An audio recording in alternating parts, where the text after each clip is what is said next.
안녕하세요, 여러분. 오늘 들려드릴 이야기는 한 시청자분께서 보내주신 사연인데요. 정말 충격적이면서도 마음이 아픈 내용이라 말씀드리기 전에 깊은 한숨이 나옵니다. 사연의 주인공은 올해 62살이 되신 김영숙 씨입니다. 평생을 가정에 헌신하며 살아오신 분이죠. 조용하고 차분한 성격이지만 속은 누구보다 강단이 있으신 분이었습니다. 30여 년간 시집살이도 묵묵히 견뎌내며 가족을 위해 살아오셨어요. 그날도 영숙 씨는 평소처럼 며느리를 위해 반찬을 정성스럽게 만들었습니다. 아들 도연 씨가 무역회사에서 일하며 해외 출장이 잦다 보니 며느리 미진 씨가 혼자 지내는 일이 많았거든요. 그래서 영숙 씨는 틈틈이 반찬을 해서 가져다 주곤 했어요. 이날도 마찬가지였습니다. 손수 만든 김치찌개와 나물 반찬들을 담은 그릇들을 들고 며느리 집 앞에 섰어요. 아들이 출장 중이라 집엔 며느리 혼자 있을 거라 생각했죠. 영숙 씨는 평소처럼 초인종을 누르려 했는데 그 순간 현관문 너머로 이상한 소리가 들려왔습니다. 처음엔 텔레비전 소리인가 싶어 귀를 기울였어요. 그런데 아니었습니다. 여자의 낮은 신음소리와 함께 남자의 거친 숨소리가 섞여 들려왔어요. 영숙 씨의 가슴이 쿵쾅거리기 시작했습니다. 설마 하는 마음이 들었지만 그 소리는 분명했어요. 영숙 씨는 손에 든 반찬 그릇을 꽉 움켜쥐었습니다. 손이 덜덜 떨렸지만 좀 더 확실히 들어보려고 현관문에 귀를 가까이 댔어요. 그 순간 안에서 들려온 소리는 더 이상 의심할 여지가 없었습니다. 두 사람이 있었어요. 며느리와 누군가 모르는 남자가 함께 있었던 거죠. 영숙 씨의 머릿속이 하얘졌습니다. 이런 일이 실제로 일어날 수 있는 건가요? 자신이 그토록 아끼고 믿었던 며느리가 아들 몰래 다른 남자와 관계를 맺고 있다는 게 믿어지지 않았어요. 그 순간 안에서 누군가 움직이는 소리가 들렸습니다. 혹시 자신의 존재를 눈치챈 건 아닐까 싶어 영숙 씨는 황급히 뒷걸음질 쳤어요. 숨소리조차 죽이며 조심스럽게 엘리베이터 쪽으로 몸을 피했습니다. 가슴이 터질 것 같았어요. 30여 년을 살면서 이런 충격을 받아본 적이 없었습니다. 며느리에 대한 실망감과 배신감, 그리고 아들에게 어떻게 말해야 할지 모르는 답답함이 한꺼번에 밀려왔어요. 영숙 씨는 그 자리에서 한참을 서 있었습니다. 다시 가서 확인해 봐야 하나 아니면 그냥 없었던 일로 해야 하나 머릿속이 복잡했어요. 손에 든 반찬 그릇들이 무겁게 느껴졌습니다. 결국 영숙 씨는 그대로 집으로 돌아갔어요. 엘리베이터 안에서도 집으로 가는 길에서도 계속 그 소리가 귓가에 맴돌았습니다. 집에 도착해서도 영숙 씨는 아무 말 없이 소파에 주저앉았어요. 남편에게 말해야 할까요? 아들에게 전화해야 할까요? 아니면 며느리와 직접 대화를 해야 할까요? 하지만 확실한 건 아무것도 없었어요. 소리만 들었을 뿐 직접 본 건 아니잖아요. 혹시 자신이 잘못 들은 건 아닐까 하는 생각도 들었습니다. 그날 밤 영숙 씨는 한잠도 자지 못했어요. 눈을 감으면 자꾸 그 소리가 들려왔거든요. 과연 영숙 씨가 들은 것이 정말 무엇이었을까요? 그리고 이 의심이 현실로 드러났을 때 이 가족에게는 어떤 일이 벌어지게 될까요? 사연 시작하기 전에 무료인 구독과 좋아요 꼭 한 번만 부탁드립니다. 여러분 모두의 앞날에 행복이 가득하길 기원합니다. 그날 밤부터 영숙 씨의 일상은 완전히 달라졌어요. 평소 같으면 밤 십시면 깊이 잠들던 분이 새벽까지 뒤척이며 잠을 이루지 못했습니다. 눈을 감으면 자꾸만 그 소리가 들려왔거든요. 며느리의 신음소리와 남자의 거친 숨소리가 귓가에 계속 맴돌았어요. 아무리 잊으려 해도 지워지지 않았습니다. 영숙 씨는 베개를 뒤집어쓰고 눈물을 흘리기도 했어요. 다음 날 아침 남편 민우 씨가 평소처럼 아침 식사를 하며 물었습니다. 왜 이렇게 안색이 안 좋아? 어디 아파? 영숙 씨는 대답할 수 없었어요. 뭐라고 말해야 할지 모르겠더라고요. 혹시 자신이 잘못 들은 건 아닐까 하는 생각도 들었고 설령 사실이라 해도 확실한 증거 없이 함부로 말할 수도 없었거든요. 그래서 그냥 괜찮다고 조금 잠을 못 잤을 뿐이라고 둘러댔습니다. 민우 씨는 더 이상 묻지 않았지만 영숙 씨의 표정을 유심히 바라봤어요. 그날 하루 종일 영숙 씨는 집안일에 집중할 수 없었습니다. 설거지를 하다가도 빨래를 개다가도 자꾸만 그 순간이 떠올랐어요. 도대체 그 남자가 누구일까요? 며느리가 어떻게 그런 사람을 집으로 데려올 수 있었을까요? 영숙 씨는 며느리 미진 씨에 대해 다시 생각해 봤어요. 원래 승무원 출신이라 단정하고 예의 바른 모습이었는데 결혼 후에도 항상 조신했거든요. 시어머니인 영숙 씨에게도 늘 공손했고 아들 도연 씨를 잘 챙기는 것 같았어요. 그런 며느리가 정말 바람을 피우고 있는 걸까요? 아니면 자신이 뭔가 잘못 오해한 걸까요? 이틀째 되는 날도 마찬가지였습니다. 영숙 씨는 밤새 뒤척이며 잠을 제대로 이루지 못했어요. 아침에 일어나니 눈 밑에 검은 그늘이 짙게 드리워져 있었습니다.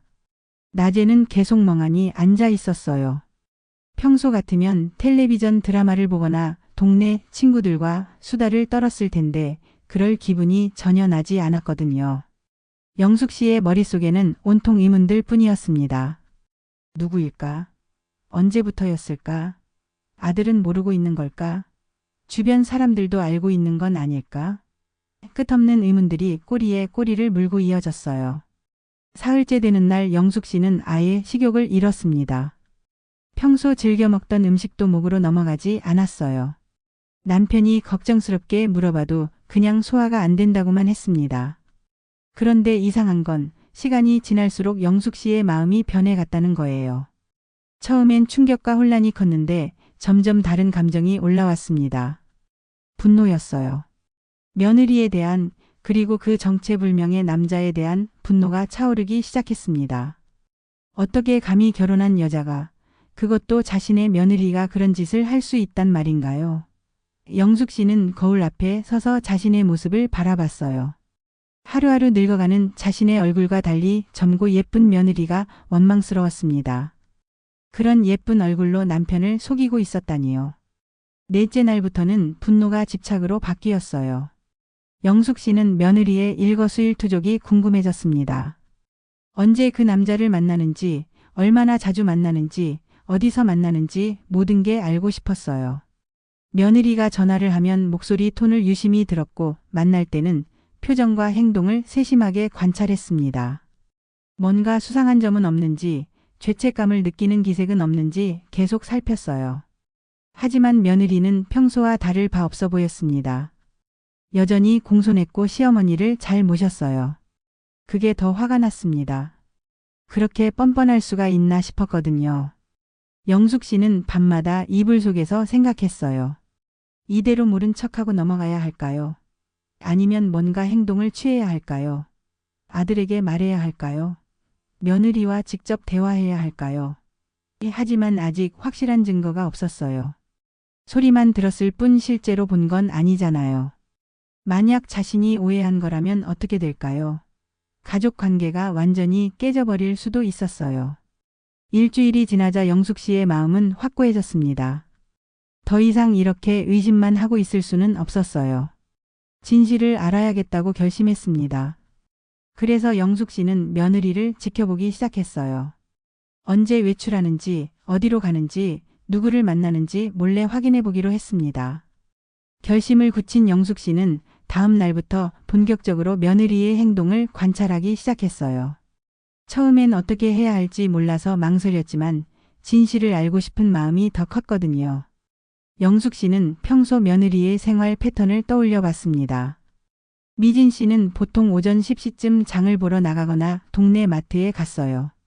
오후에는 가끔 친구들을 만나거나 헬스장에 가기도 했고요. 첫째 날 영숙 씨는 며느리 집 근처 카페에 앉아서 기다렸어요. 창가 자리에서 며느리 집 현관이 보이는 곳으로 자리를 잡았습니다. 커피를 천천히 마시며 계속 지켜봤어요. 오전 10시 30분쯤 미진 씨가 나타났습니다. 평상복 차림에 장바구니를 들고 나와서 근처 마트로 향했어요. 영숙 씨는 조심스럽게 뒤를 따라갔습니다. 마트에서 미진 씨는 평범하게 장을 봤어요. 채소도 고르고 고기도 사고 생활용품도 골랐습니다. 특별히 수상한 점은 없었어요. 그냥 평범한 주부의 모습이었죠. 장을 본 후에는 집으로 바로 돌아갔습니다. 영숙 씨는 실망했어요.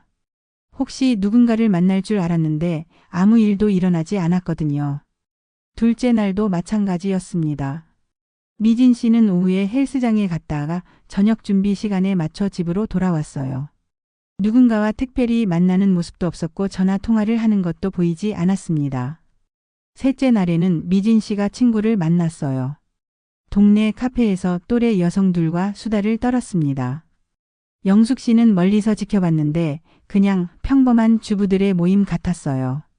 별다른 이상한 점은 찾을 수 없었습니다. 이런 식으로 일주일을 관찰했는데도 아무런 단서를 잡을 수 없었어요. 영숙 씨는 점점 답답해졌습니다. 분명히 그날 들은 소리가 있는데 며느리의 일상은 너무나 평범했거든요. 혹시 자신이 정말 잘못 들은 건 아닐까 하는 생각도 들었어요. 그런데 그 소리가 너무나 선명하게 기억났거든요.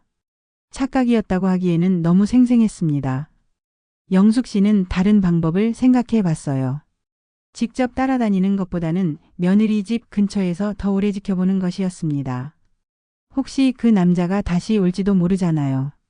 그래서 며느리 집이 있는 아파트 단지 내 벤치에 앉아서 기다려보기도 했어요. 책을 읽는 척하면서 계속 며느리 집 현관 쪽을 바라봤습니다.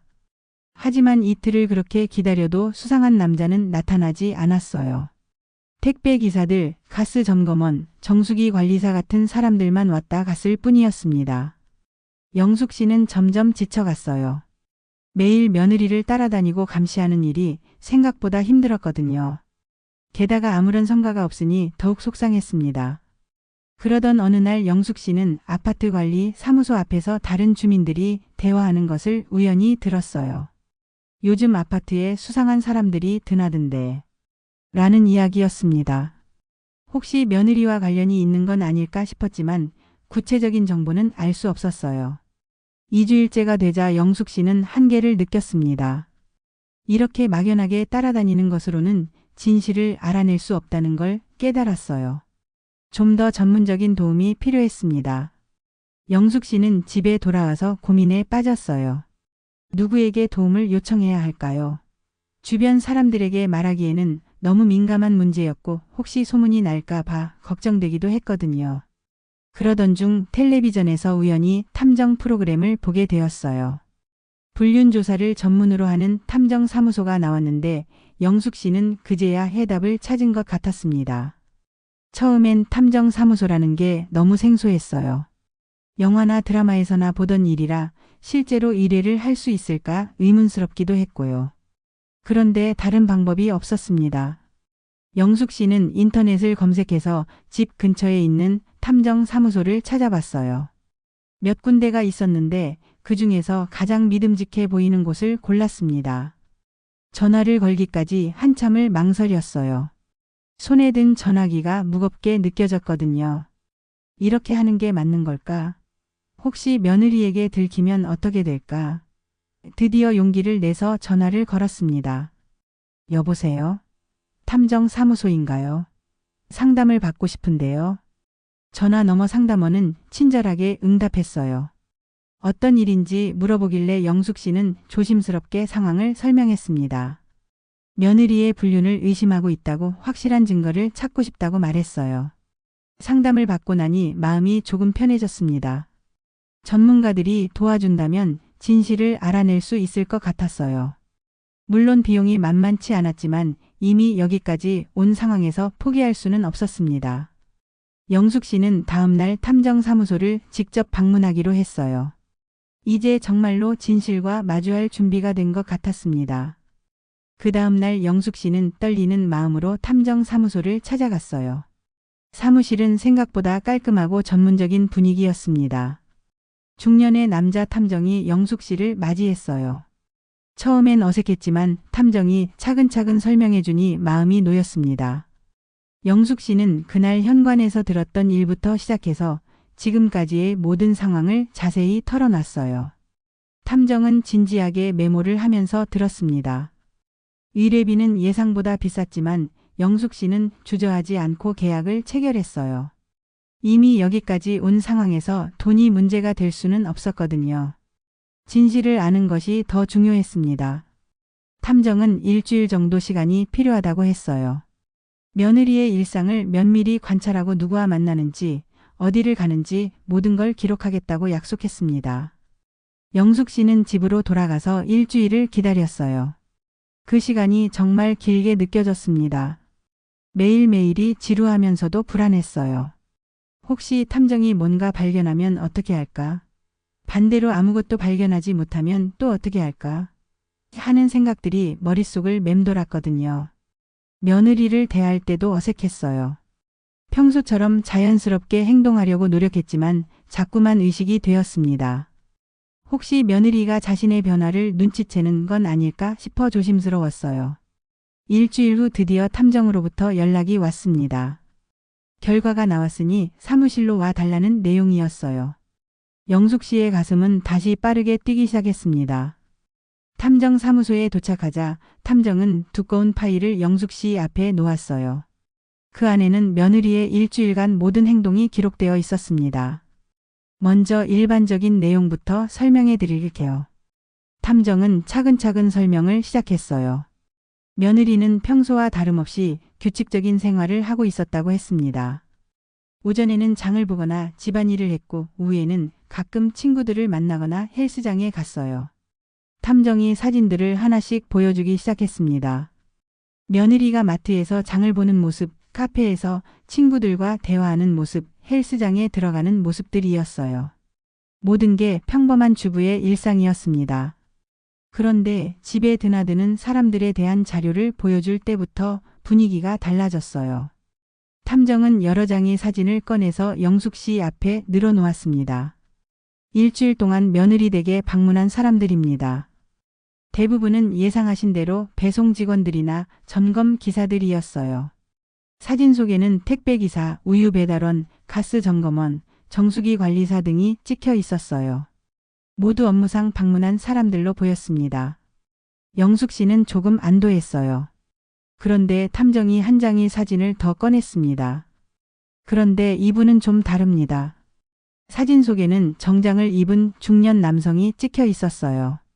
키가 크고 체격이 좋아 보이는 사람이었습니다. 나이는 60대 초반 정도로 보였어요. 영숙 씨는 그 사진을 유심히 들여다봤습니다. 어디서 본 것 같기도 하고 아닌 것 같기도 했어요.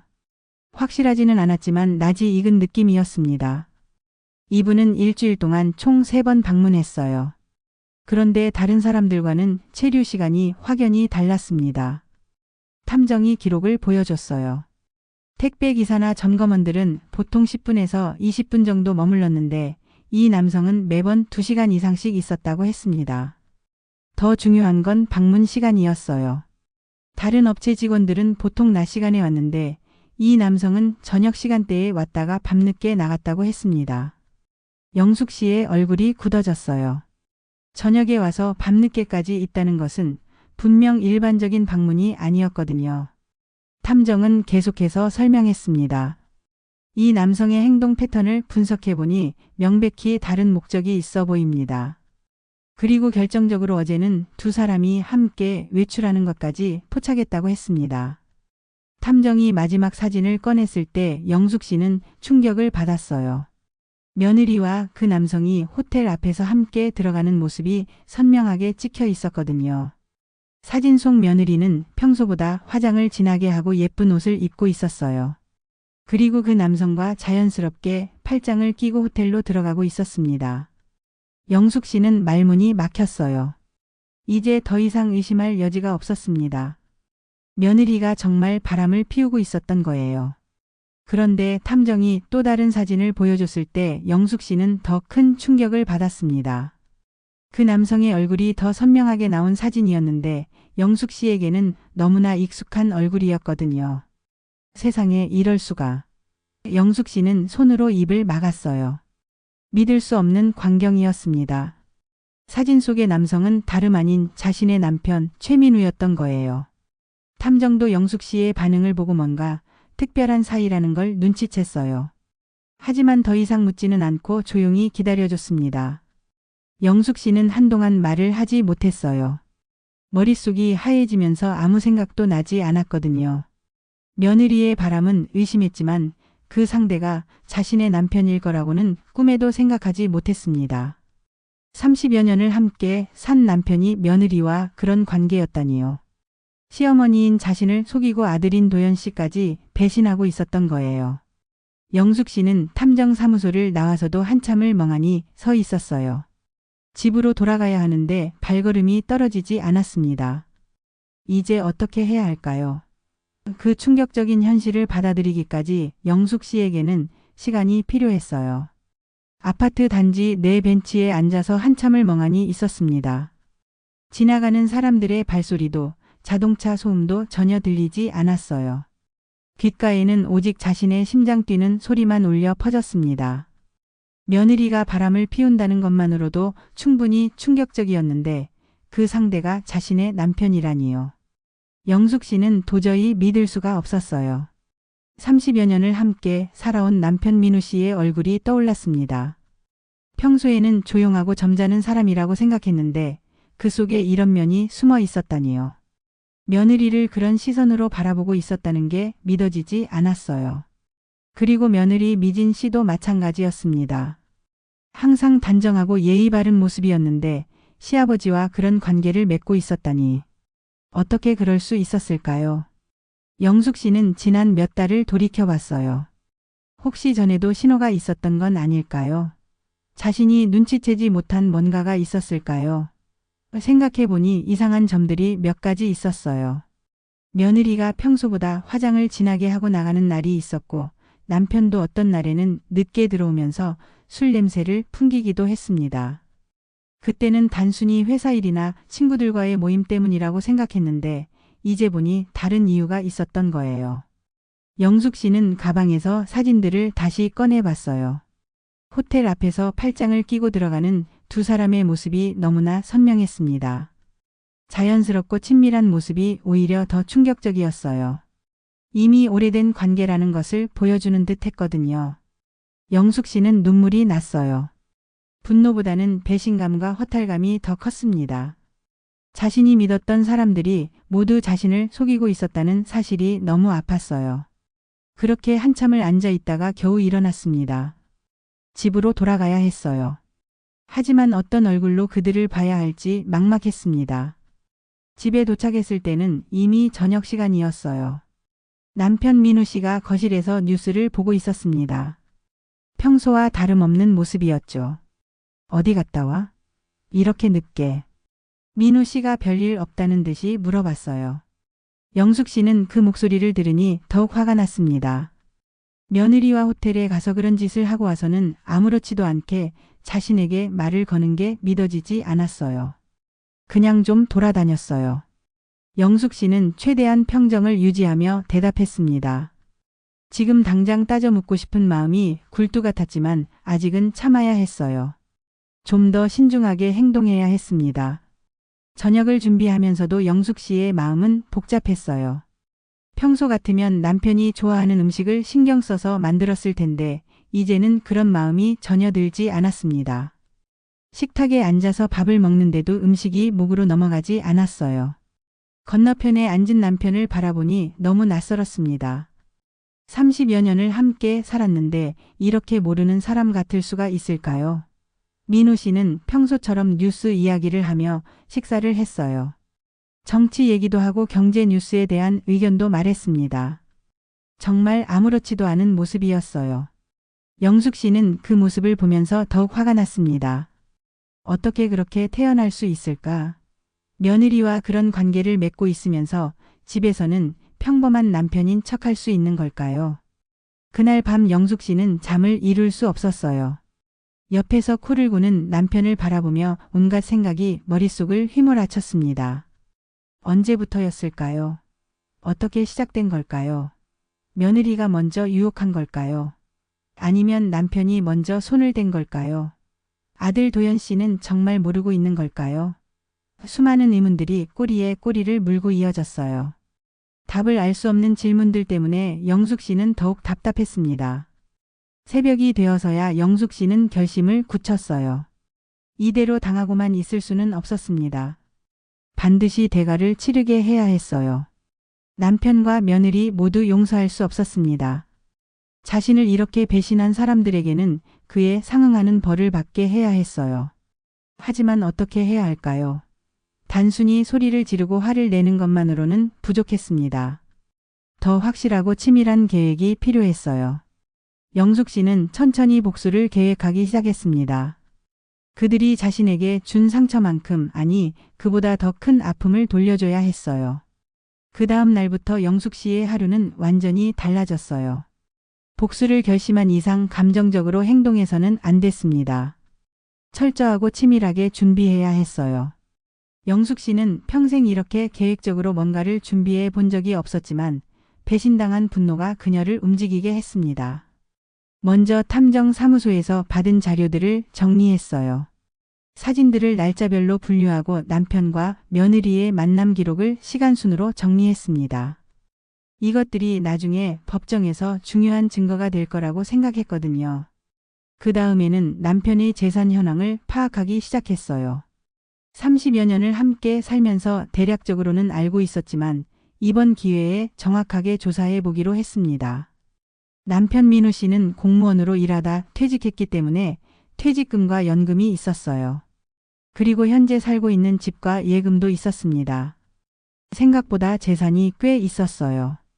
영숙 씨는 인터넷을 검색해서 이혼 소송에 대한 정보를 찾아봤습니다. 배우자의 불륜이 발각되었을 때 위자료를 얼마나 받을 수 있는지, 어떤 증거가 필요한지 꼼꼼히 조사했어요. 며느리에게도 위자료를 청구할 수 있다는 걸 알았습니다. 유부남과 불륜을 저지른 여성에게도 법적 책임을 물을 수 있다고 했어요.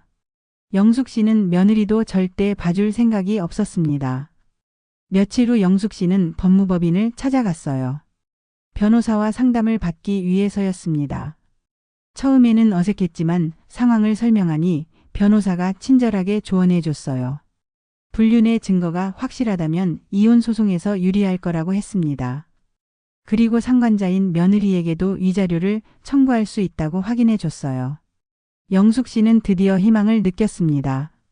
변호사는 더 많은 증거를 수집하라고 조언했어요. 사진만으로는 부족할 수 있으니 가능하면 대화 내용을 녹음하거나 추가 증거를 확보하는 게 좋겠다고 했습니다. 집으로 돌아온 영숙 씨는 작은 녹음기를 샀어요. 인터넷 쇼핑몰에서 주문한 건데 생각보다 작고 성능이 좋았습니다. 이걸로 남편과 며느리의 대화를 몰래 녹음할 계획이었어요. 기회는 며칠 후에 왔습니다. 아들 도연 씨가 또 해외 출장을 간다고 했어요. 이럴 때면 분명 남편과 며느리가 만날 거라고 예상했습니다. 영숙 씨는 며느리 집 근처에 숨어서 기다렸어요. 예상대로 저녁 시간에 남편이 나타났습니다. 정장 차림으로 꽃다발까지 들고 왔더라고요. 영숙 씨는 그 모습을 보며 치를 떨었습니다. 남편이 며느리 집에 들어간 후 영숙 씨는 조심스럽게 접근했어요. 현관문 근처에서 녹음기를 켜고 기다렸습니다. 다행히 목소리가 잘 들렸어요. 두 사람이 술을 마시며 대화하는 소리, 그리고 점점 분위기가 이상해지는 것까지 모두 녹음됐습니다. 1시간 정도 녹음을 한 후 영숙 씨는 조용히 자리를 떴어요. 이제 결정적인 증거를 확보한 셈이었습니다. 집에 와서 녹음 내용을 들어보니 예상보다 더 충격적이었어요. 두 사람이 얼마나 친밀한 사이인지, 이런 관계가 얼마나 오래됐는지 알 수 있었거든요. 영숙 씨는 탐정사무소에도 다시 연락했어요. 추가로 더 확실한 증거를 수집해 달라고 부탁했습니다. 호텔에 들어가는 장면뿐만 아니라 가능하면 더 결정적인 순간들을 포착해 달라고 했어요. 탐정은 흔쾌히 응했습니다. 며칠 더 시간을 주면 더 확실한 증거들을 수집할 수 있을 거라고 약속했어요. 그러면서 영숙 씨는 남편의 일상도 면밀히 관찰하기 시작했어요. 언제 집을 나가는지, 언제 돌아오는지, 누구와 통화하는지 모든 걸 기록했습니다. 어느 날 밤 남편이 샤워를 하는 사이에 휴대폰을 확인해 봤어요. 며느리와 주고받은 문자 메시지들이 있었습니다. 내용이 너무 노골적이어서 영숙 씨는 얼굴이 화끈거렸어요. 그 메시지들도 모두 사진으로 찍어뒀습니다. 나중에 증거로 쓰일 수 있을 거라고 생각했거든요. 이렇게 한 달 정도 준비하고 나니 영숙 씨 손에는 엄청난 양의 증거들이 쌓였어요. 사진, 녹음 파일, 문자 메시지, 호텔 출입 기록, 통화 내역까지 모든 게 있었습니다. 변호사와 다시 상담을 받았을 때 변호사도 깜짝 놀랐어요. 이 정도면 완벽한 증거예요. 이혼 소송에서 질 일은 절대 없을 겁니다. 영숙 씨는 드디어 자신감이 생겼어요. 이제 남편과 며느리를 상대로 당당히 맞설 수 있을 것 같았습니다. 모든 준비가 끝났습니다. 이제 실행에 옮길 시간이었어요. 영숙 씨는 가족 모임을 핑계로 모든 사람들을 한자리에 불러 모으기로 결심했습니다. 그 결심을 실행에 옮기는 데는 일주일이 걸렸어요. 영숙 씨는 자연스러운 핑계를 만들어야 했습니다. 갑자기 가족 모임을 하자고 하면 의심받을 수 있었거든요. 그래서 남편의 생일이 다가온다는 걸 이용하기로 했어요. 평소 같으면 조용히 집에서 생일상을 차려줬겠지만 이번에는 달랐습니다. 며느리와 아들까지 모두 불러서 함께 저녁을 먹자고 제안했어요. 남편 민우 씨는 약간 의아했지만 거절하지는 않았습니다. 며느리 미진 씨도 기꺼이 오겠다고 했어요. 아들 도연 씨는 마침 출장에서 돌아온 직후라 피곤하다고 했지만 영숙 씨가 강하게 부탁하니 어쩔 수 없이 승낙했습니다. 그날까지 영숙 씨는 최대한 자연스럽게 행동했어요. 평소처럼 남편을 챙기고 며느리에게도 친절하게 대했습니다. 속으로는 분노가 끌어올랐지만 티를 내지 않았어요. 증거들은 모두 작은 봉투에 나눠 담아뒀습니다. 사진들은 날짜별로 정리하고 녹음 파일은 USB에 복사해뒀어요. 문자 메시지 캡처, 호텔 출입 기록도 함께 준비했습니다. 드디어 그날이 왔습니다. 평소보다 일찍 일어나서 음식 준비를 시작했어요. 남편이 좋아하는 갈비찜과 나물들을 만들었습니다. 마지막 만찬이 될 수도 있다는 생각에 정성을 다했어요. 오후 6시 아들과 며느리가 함께 왔습니다. 며느리는 평소처럼 단정한 옷차림에 조용한 미소를 짓고 있었어요. 시아버지와 그런 관계를 맺고 있다는 게 전혀 티가 나지 않았습니다. 아버지 생신 축하드려요. 미진 씨가 정중하게 인사했어요. 준비해 온 선물도 내밀었습니다. 영숙 씨는 그 모습을 보며 속으로 냉소했어요. 저렇게 뻔뻔할 수가 있나 싶었거든요. 아들 도연 씨도 피곤한 기색이 역력했지만 아버지를 위해 애쓰는 모습이었어요. 해외 출장 다녀온 이야기도 하고 회사 일에 대해서도 얘기했습니다. 자신의 아내와 아버지가 배신하고 있다는 걸 전혀 모르는 모습이었어요. 식사가 시작되었습니다. 평소 같으면 화기애애한 분위기였을 텐데 영숙 씨는 전혀 다른 심정이었어요. 건너편에 앉은 남편과 며느리를 번갈아 바라보며 마지막 기회를 주는 마음이었습니다.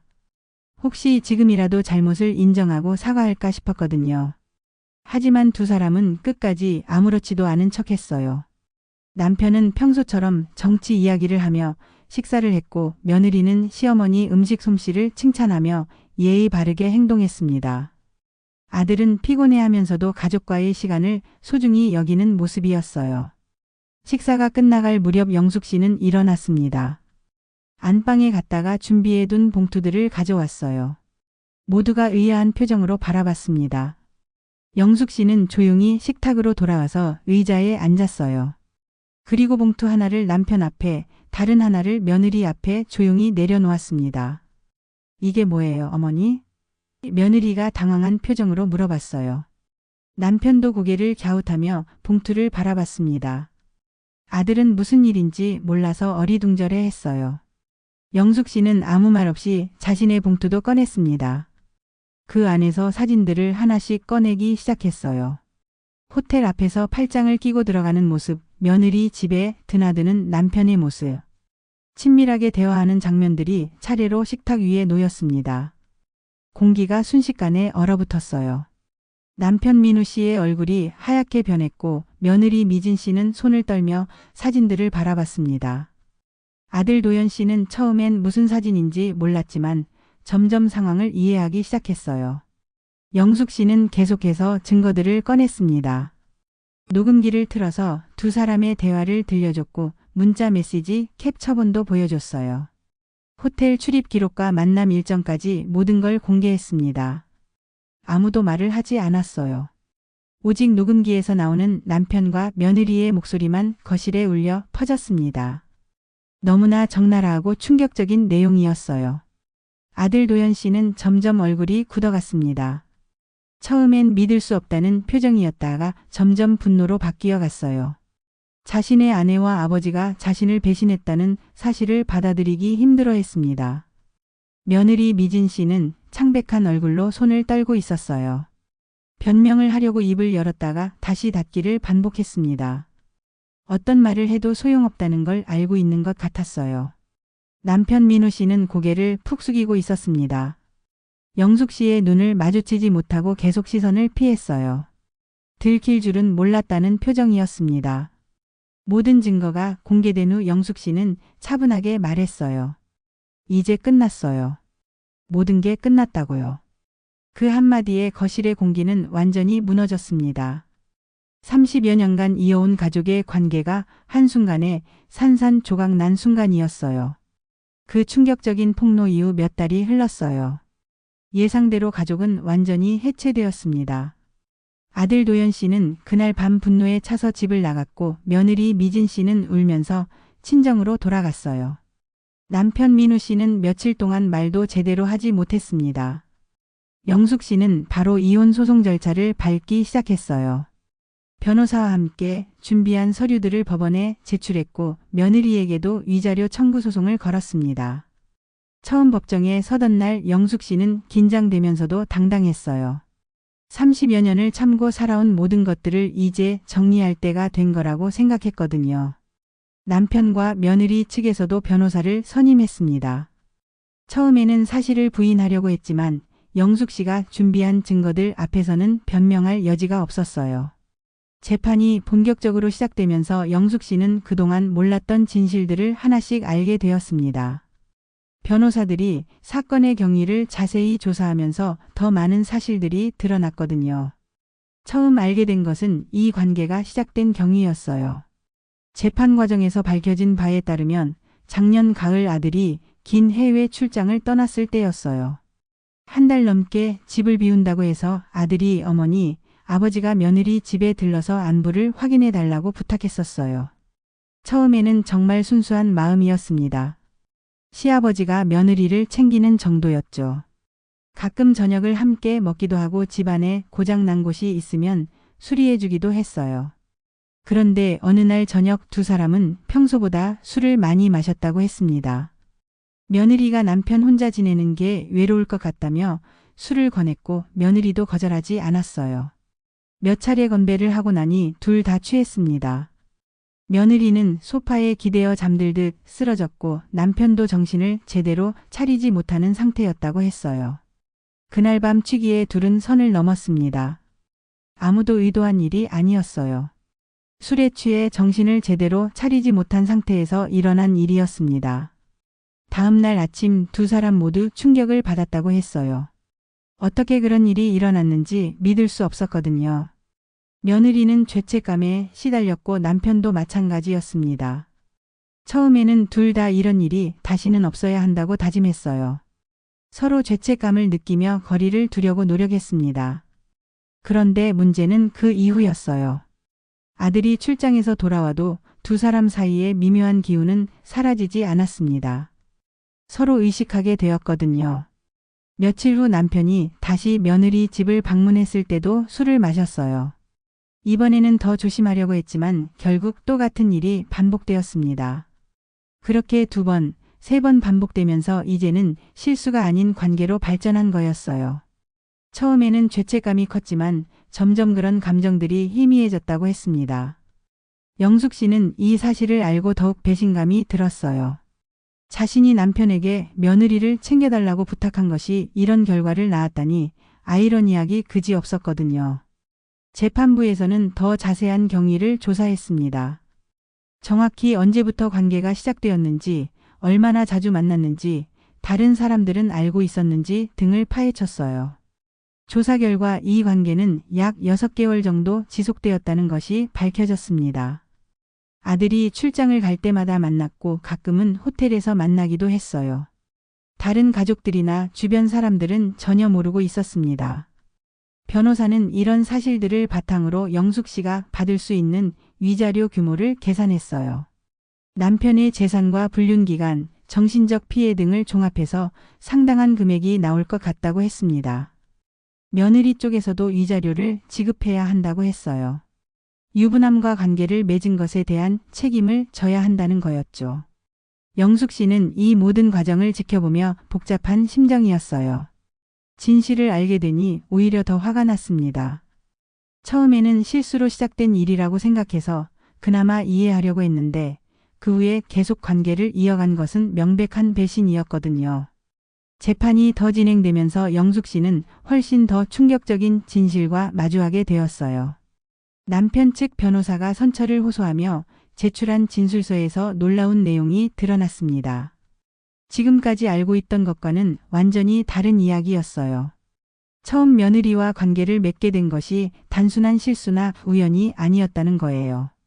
영숙 씨는 법정에서 그 진술서를 읽으며 온몸이 떨렸습니다. 진술서에 따르면 남편은 이미 오래전부터 며느리에게 관심이 있었다고 했어요.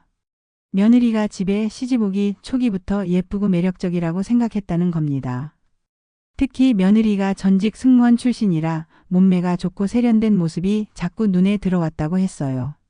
하지만 며느리는 늘 단정하고 조신해서 접근할 기회가 없었다고 진술했습니다. 그러던 중 아들이 긴 해외 출장을 가게 되면서 기회가 생겼다는 거였어요. 영숙 씨가 며느리를 챙겨달라고 부탁한 것을 이용한 거였습니다. 남편은 처음부터 계획을 세웠다고 했어요. 며느리와 단둘이 있는 시간을 만들고 자연스럽게 술을 권해서 분위기를 만들겠다고 마음먹었던 거죠. 그날 밤도 마찬가지였어요. 며느리가 외롭다는 핑계로 저녁을 함께 먹자고 제안했고 일부러 술을 많이 준비해서 갔다고 했습니다. 며느리가 술을 마시기 시작하자 남편은 계속해서 더 마시도록 부추겼어요. 외로움을 달래자는 명목으로 건배를 반복했다고 진술했습니다. 며느리가 취해서 정신을 잃을 정도가 되자 그때를 노려서 관계를 맺었다는 거였어요. 처음부터 의도된 일이었던 겁니다. 영숙 씨는 이 진술서를 읽으며 분노가 치밀어 올랐어요. 지금까지는 실수로 시작된 일이라고 생각해서 그나마 이해하려고 했는데 알고 보니 남편이 계획적으로 며느리를 노린 거였습니다. 더 충격적인 것은 며느리에 대한 진술이었어요. 재판부에서 며느리 측에도 자세한 경위를 진술하도록 요구했는데 그 과정에서 또 다른 사실이 밝혀졌습니다. 며느리 미진 씨도 진술서를 제출했는데 그 내용 역시 놀라웠어요. 처음에는 정말 싫어했고 거부감이 컸다고 했습니다. 첫 번째 일이 있은 후 며느리는 엄청난 죄책감과 수치심에 시달렸다고 했어요. 시아버지와 그런 관계를 맺었다는 것 자체가 용납할 수 없었거든요. 남편이 다시 접근했을 때도 처음에는 강하게 거절했다고 진술했습니다. 다시는 그런 일이 있어서는 안 된다고 말했다는 거예요. 그런데 시간이 지나면서 며느리의 마음도 변하기 시작했다고 했어요. 남편이 지속적으로 관심을 보이고 잘해주니까 점점 마음이 흔들렸다는 겁니다. 무엇보다 며느리가 외로움을 많이 탔다고 했어요. 아들이 출장으로 자주 집을 비우고 친구들도 많지 않아서 혼자 있는 시간이 길었거든요. 그런 상황에서 남편의 관심과 애정이 위로가 되었다고 진술했습니다. 처음에는 거부감이 컸지만 점점 그런 감정들이 희미해졌다는 거예요. 결정적으로 며느리도 솔직하게 인정했어요. 나중에는 저도 그 시간들을 기다리게 되었습니다. 이 한마디가 법정에 울려 퍼졌을 때 영숙 씨는 완전히 무너져 내렸어요. 며느리가 처음에는 피해자였을지 몰라도 나중에는 적극적으로 그 관계를 즐겼다는 뜻이었거든요. 영숙 씨는 이제 두 사람 모두 용서할 수 없었습니다. 남편은 처음부터 계획적으로 며느리를 노렸고 며느리도 나중에는 그 관계를 즐겼다는 것이 확실해졌으니까요. 재판부에서도 이런 사실들을 종합해서 판결을 내릴 예정이라고 했어요. 영숙 씨는 이제 남편과 며느리 모두에게서 최대한의 위자료를 받아내겠다고 다짐했습니다. 그 모든 진실이 법정에서 밝혀진 후 드디어 판결의 날이 다가왔어요. 영숙 씨는 그날 아침 일찍 일어나서 단정하게 옷을 차려입었습니다. 검은색 정장에 깔끔하게 머리를 빗어 넘겼어요. 거울 속 자신의 모습이 예전과는 달라 보였습니다. 더 당당하고 강해 보였거든요. 법정에는 남편과 며느리도 각각의 변호사와 함께 나와 있었어요. 두 사람 모두 초췌한 모습이었습니다. 특히 며느리는 많이 야위어 보였어요. 판사가 판결문을 읽기 시작했을 때 법정은 조용해졌습니다. 영숙 씨는 긴장한 마음으로 들었어요. 먼저 이혼 소송에 대한 판결이 나왔어요. 남편의 계획적인 불륜이 인정되어 영숙 씨의 이혼 청구가 받아들여졌습니다. 그리고 위자료도 영숙 씨가 요구한 금액의 대부분이 인정되었어요. 남편이 가지고 있던 부동산, 예금, 퇴직금, 연금 수급권까지 거의 모든 재산을 영숙 씨가 가져가게 되었습니다. 30여 년간 함께 모은 재산이지만 배신에 대한 대가로는 충분하다고 판단된 거였어요. 며느리에 대한 위자료 청구도 받아들여졌습니다. 처음에는 피해자였을지 몰라도 나중에 적극적으로 관계를 이어간 것에 대한 책임을 져야 한다고 판단했거든요. 며느리가 가지고 있던 적금과 아들에게서 받은 생활비까지 모두 위자료로 지급하라는 판결이 나왔어요.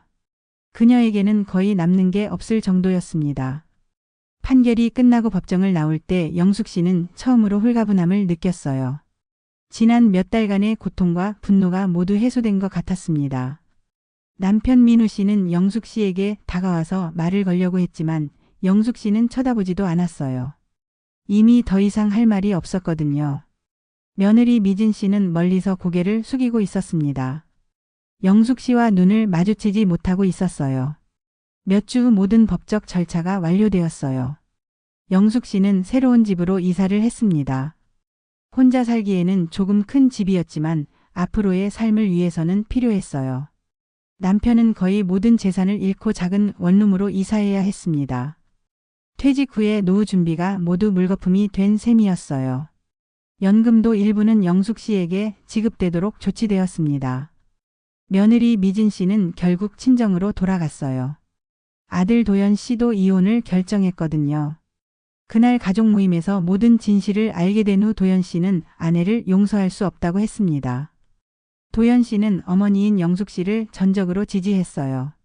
아버지와 아내가 자신을 배신했다는 사실에 분노했지만 어머니가 당당하게 맞서는 모습을 자랑스러워했습니다. 이제 영숙 씨에게는 새로운 삶이 시작되었어요. 62살의 나이에 완전히 새롭게 출발하는 거였습니다. 받아낸 위자료로 경제적인 걱정은 없어졌어요. 오히려 예전보다 더 여유로운 생활을 할 수 있게 되었습니다. 무엇보다 영숙 씨는 자신감을 되찾았어요. 평생을 남편에게 의존하며 살아왔는데 이제는 혼자서도 충분히 당당하게 살 수 있다는 걸 깨달았거든요.